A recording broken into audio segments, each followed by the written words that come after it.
Hello and welcome. आप देख रहे हैं ख्याल आपका और मैं हूं आपके साथ गुंजन मित्तल। स्वागत है आपका आपके अपने हेल्थ शो में, जिसका मकसद है आपको हेल्थ से जुड़ी हर जानकारी देना।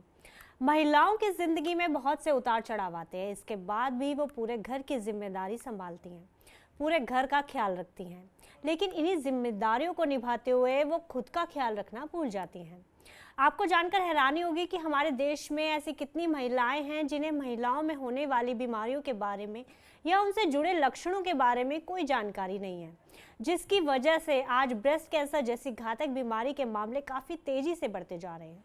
लेकिन फिर भी महिलाओं को इसके बारे में संपूर्ण जानकारी नहीं है। इसलिए लोगों को ब्रेस्ट कैंसर के प्रति जागरूक करने के लिए अक्टूबर महीने को ब्रेस्ट कैंसर अवेयरनेस मंथ के तौर पर मनाया जाता है। इसलिए इस मौके पर हमारे एक्सपर्ट से जानेंगे ब्रेस्ट कैंसर से जुड़ी कुछ अहम बातें।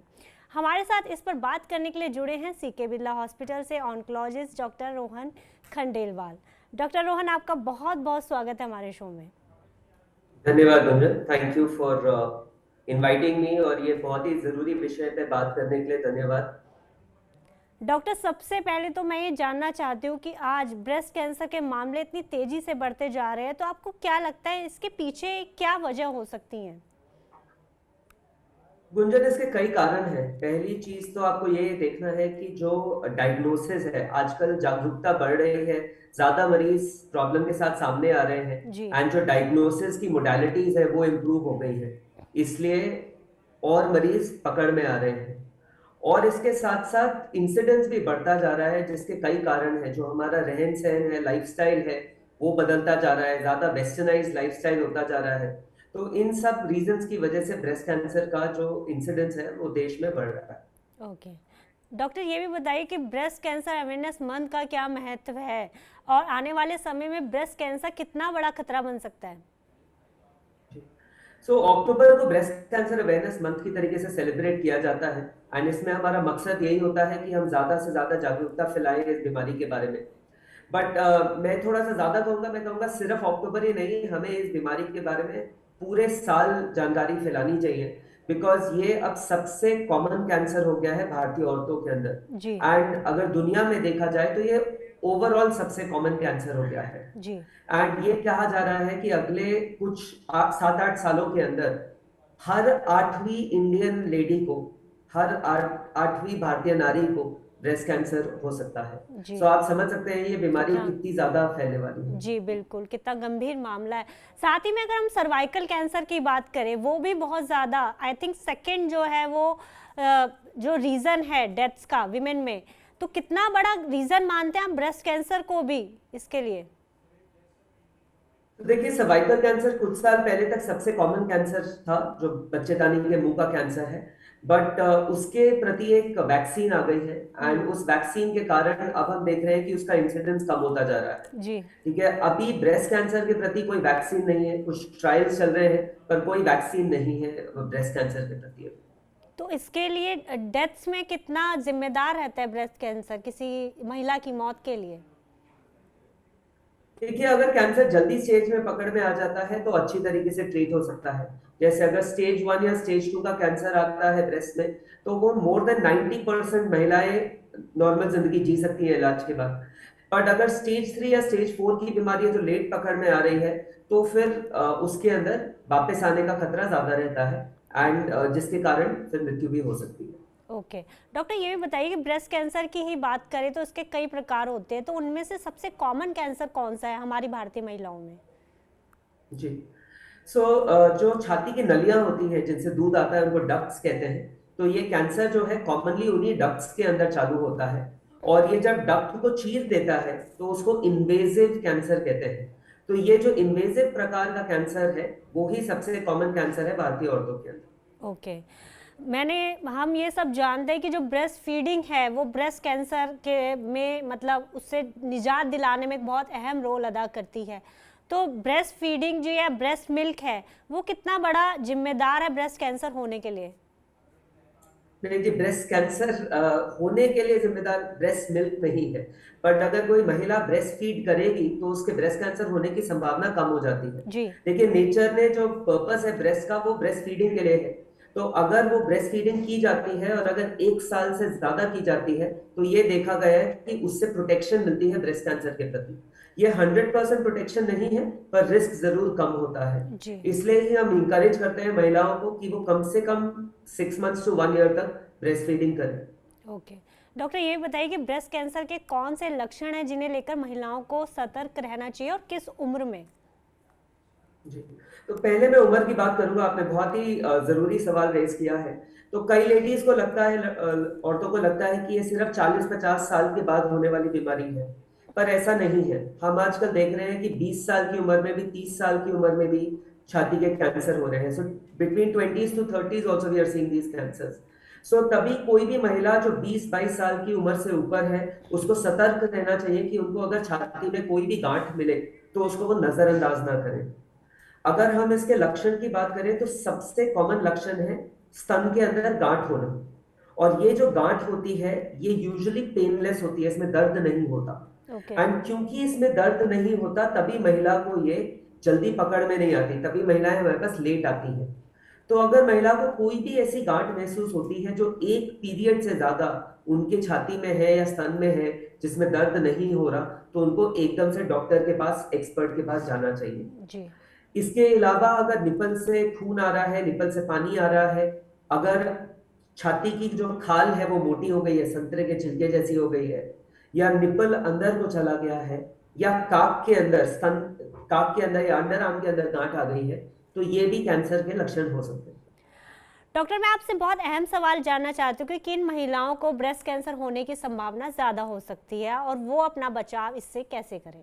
जी, तो अगर हम स्तन कैंसर के रिस्क फैक्टर्स को देखें, ब्रेस्ट कैंसर के रिस्क फैक्टर्स को देखें, तो ये उम्र के साथ इसके इंसिडेंस बढ़ता रहता है। ऑल्सो अगर किसी के खानदान में ब्रेस्ट या ओवरी का कैंसर या आंतों के कैंसर की हिस्ट्री है, उनको ज्यादा रिस्क रहता है छाती का कैंसर होने का। इसके साथ साथ ये भी देखा गया है जो बच्चे, जिनके बच्चे नहीं हैं, जिनने फीडिंग नहीं की, उनकी भी रिस्क ज्यादा होती है। जिनका वेट ज्यादा है, ओबीज है, या फिर जो स्मोक करती हैं या ड्रिंक करते हैं, उनमें भी इसका रिस्क ज्यादा देखा गया है। ओके। तभी हम कहते हैं कि अगर कोई भी फैमिली हिस्ट्री है तो आपको ऑन्कोलॉजिस्ट से मिलकर अपना रिस्क समझना चाहिए। एंड 25 से 30 साल की उम्र के बाद सतर्क रहना चाहिए कि छाती में अगर कोई भी गांठ हो या कोई भी प्रॉब्लम हो, आप बेझिझक एक्सपर्ट को जाके दिखाएं। जी। ऐसे में सेल्फ एग्जामिनेशन की अहमियत काफ़ी ज़्यादा बढ़ जाती है, तो सेल्फ एग्जामिनेशन क्या है और कैसे किया जाता है, ये भी समझाइए आप। जी, हम जरूर इंकरेज करते हैं कि लेडी सेल्फ एग्जामिन करे। अब सेल्फ एग्जामिन का सही तरीका जानना बहुत जरूरी है। तो उसको महीने में एक बार करना चाहिए। एंड जिसके पीरियड्स आ रहे हैं उनको पीरियड्स खत्म होने के 5 से 7 दिन बाद करना है। एंड जिनके पीरियड्स रुक गए हैं वो किसी भी दिन एक महीने में चूक सकते हैं, एंड हर महीने वो जांच कर सकते हैं। तो हम कहते हैं कि नहाते समय आप अपनी छाती को एग्जामिन करें एंड एक हाथ पीछे रख के 3 उंगलियों से इनके पल्प से, जो मोटा एरिया है पल्प है, उससे छाती को फील करें एंड देखें कि कोई गांठ है या नहीं। इसमें एक बहुत कॉमन गलती जो औरतें हमारे पास करके आती है कि वो छाती को ऐसे पकड़ती है, 2 उंगलियों और अंगूठे के बीच में। अगर आप छाती को ऐसे पकड़ेंगे तो आपको हर वक्त गांठ महसूस होगी। जी। उनको लगेगा कि गांठ है ही है। तो ये गलती नहीं करनी है। उनको अपनी 3 फिंगर्स से against the chest wall gentle motion करके गांठ को महसूस करना है। जी। अब ये प्रैक्टिस के साथ ही आता है। अगर आप हर महीने करेंगे तो धीरे धीरे you get better at it. And इसमें 7 से 10 मिनट लगते हैं दोनों छाती को एग्जामिन करने में। ओके। अगर आपको कोई भी एब्नॉर्मेलिटी लगती है तो आपको फिर डॉक्टर को दिखाना चाहिए। ओके, तो इसके लिए कौन से टेस्ट किए जाते हैं और किस उम्र के बाद ये टेस्ट हमें करवाते रहने चाहिए डॉक्टर? जी, तो जो हम स्क्रीनिंग की बात करते हैं, स्क्रीनिंग के लिए बेस्ट टेस्ट है मैमोग्राफी। मैमोग्राफी स्तन का एक्सरे है ना। ये स्तन का एक्सरे 40 साल के बाद हम रेकमेंड करते हैं कि हर साल करवाया जाए ना। इस मैमोग्राफी को लेके काफी सारे मिथ्स है, गलतफहमियां हैं औरतों के प्रति। उनको लगता है कि इसमें बहुत ज्यादा रेडिएशन है जिसके कारण छाती का कैंसर हो सकता है। ऐसा नहीं है। इसमें इतनी रेडिएशन नहीं इमिट होती कि जिससे कैंसर हो जाएगा, पहली चीज। दूसरी चीज उनको ये समझनी है, कई औरतें कहती कि मैं तो हर साल मैमोग्राफी करवा रही थी पर तो भी मुझे कैंसर हो गया। तो ये समझिए कि ये जो ये जो टेस्ट है इससे कैंसर जल्दी पकड़ में आ सकता है पर प्रिवेंट नहीं होता, राइट। सो आपको अगर आप ये करवाते रहेंगे तो गांठ जल्दी पकड़ में आ सकती है। तीसरी चीज महिलाओं को लगती है कि ये बहुत पेनफुल है, बहुत दर्द होता है जब ये होती है। हम्म। अगर ये टेस्ट आप पीरियड्स के बाद करवाएंगे तो दर्द नहीं होगा उतना, पर अगर पीरियड्स के एकदम पहले करवाएंगे तो हाँ ये दर्द कर सकता है।